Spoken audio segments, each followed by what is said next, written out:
Hey, Jim Parquet here with VPX Baseball, and today I want to talk to you about heel connection and how that's going to improve your power, your consistency, and keep your bat in the zone early and keep it there longer, right? So heel connection is a very basic thing that's been around since the days of Ted Williams, but it's basically your back heel to your front heel into the ground before you rotate. Meaning, if I get on the back end here, I'm gonna have my back heel down, but whether you toe tap or you're just a flat foot guy, before you rotate, your front heel needs to be implanted while your back heel is touching, right? So that's connection, heel to heel connection. So it's boom, and then I rotate. Now, ultimately speaking, it's not going to be where you land, you have a good pause, and then you go. It's gonna be pretty quick, but we can't get into this situation where we're going down and up. You don't want that, because what happens is you rotate. Guys do that a lot where they get here and they get down, they bring it down by rotating into it, which we all know then we're pot committed and having some issues, right? So we're gonna go over here. I'm gonna kind of walk you through this, okay? I'm gonna turn our reader on. I'm gonna put it so you can see it, okay?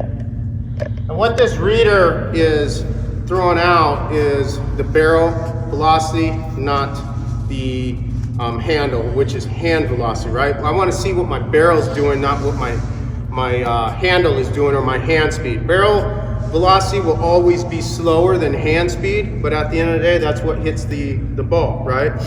So basically, to stay connected, right? I've got two targets out here, good hitters. They work through the middle. They work from shortstop to second baseman. They don't work in the 6-hole and they don't work in the 4-hole, right? They're working right up the middle, because what that's doing is it's requiring my barrel to get in the zone earlier, stay there longer, create that good plate coverage that all impact hitters have, right? So when I'm going heel connection, okay, this is about where I would be right here. I'm gonna make sure that, and I'm gonna go slow motion, whatever load I have, I'm gonna land, front heel is in the ground, and then I'm gonna rotate, right? If I land front heel and I'm like this, that's wrong, okay? It's gonna be front heel into the ground. You hear good hitting coaches yell front foot, get your front foot down, get your front foot. They're saying get your front heel in the ground before I rotate.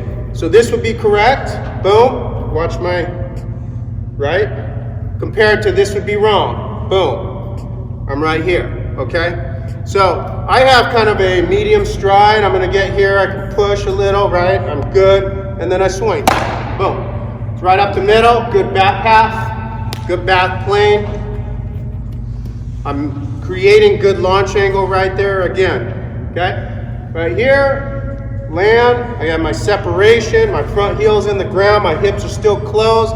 I've got good hip to shoulder separation right here, and then just work through it, okay? One more time, just like that. This is a great drill just to start off on the tee. Basically right here, boom. Okay?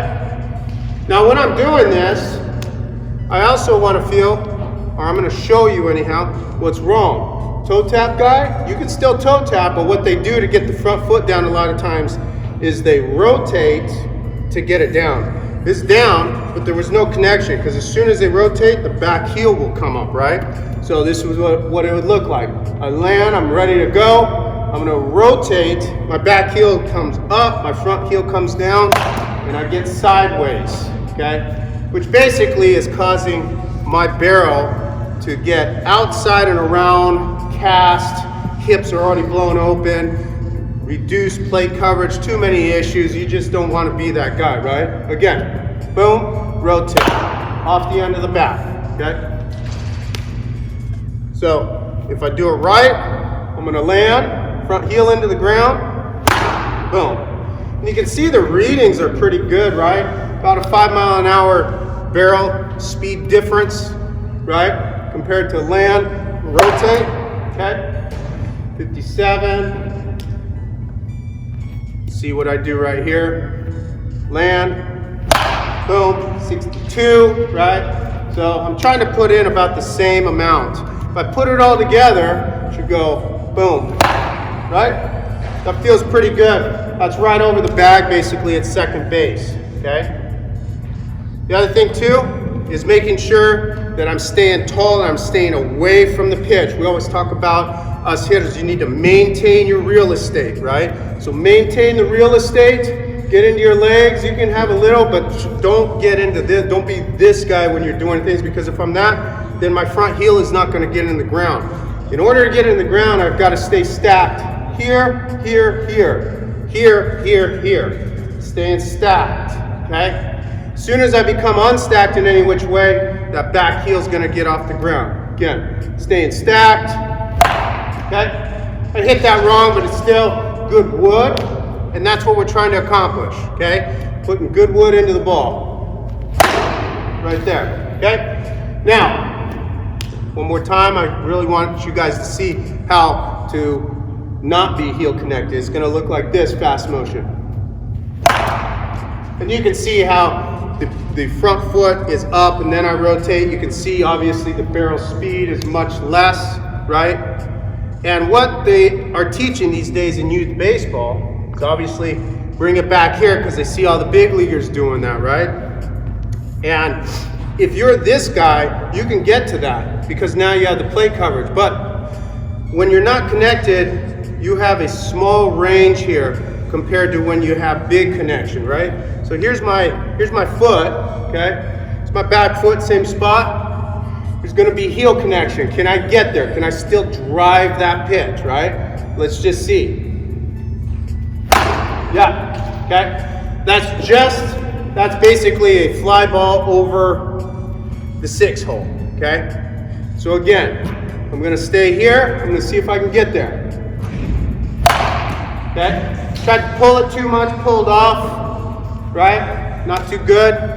One more time, let's see how deep I can get this ball right here. Feels good, that's right over shortstop, that's a double in the gap, okay? Can I get it further back? Let's see. Same thing, I was late on the ball a little. Yep, that's basically over third base, okay? Now let's look at where I could get it out front. Say I was looking off speed, or I was looking fastball, and an off speed came, but the guy hung it. Let's see if I can get this pitch right here.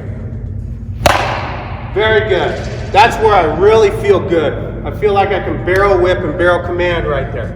Now, ultimately speaking, you got to watch our other videos on barrel whip, barrel command, hitting with your hands, and you'll see that once you get all of the components of your swing down, where you're creating good separation or whatever, you should be hitting this ball somewhere around here. This is where a big league guy wants this ball, right here. He wants that. That's that $10 million pitch we always talk about. He's trying to put this one into the stands, right? You do that with different components. Heel connection is very important. Don't just think that you can only hit this ball back here. If you're a guy who can only hit this ball back here and you roll on that, at some point, an impact hitter is going to come and take your job, because right here is where we do damage.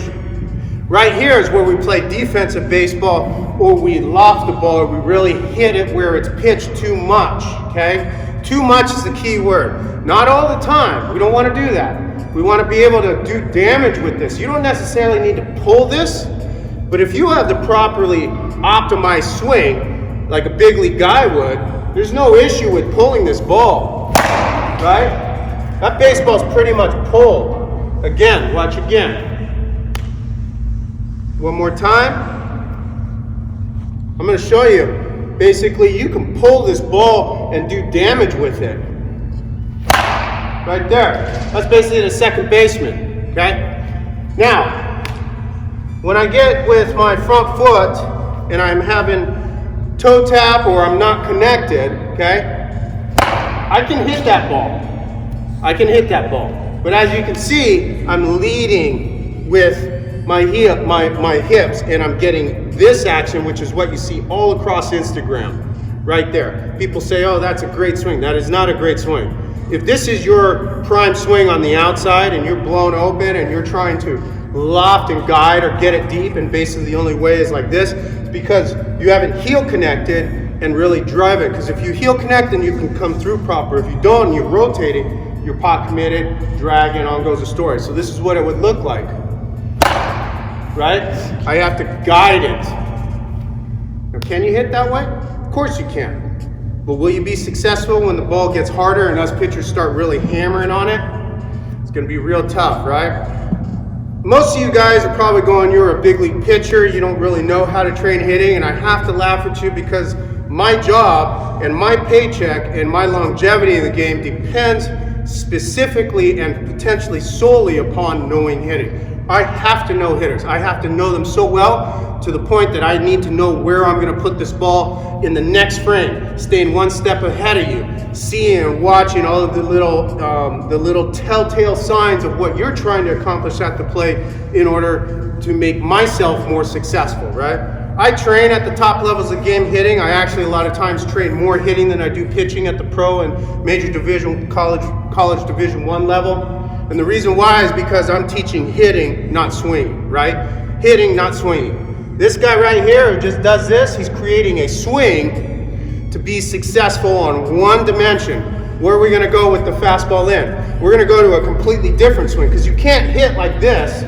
I mean, you can hit the ball, but you're not going to do damage, right? You got to go all the way here to do damage. And if you keep that fair with being unconnected, man, that's probably 1 out of maybe 10 solid hits, right? But this guy here is connected, can hit this pitch and drive it. This guy can hit this pitch and drive it. He can hit this pitch and drive it. And when the ball's coming in, as long as he maintains real estate, he can hit this pitch and drive it. He can hit this pitch and drive it, and on goes the story. But the thing is, the OPCs match up to here and here.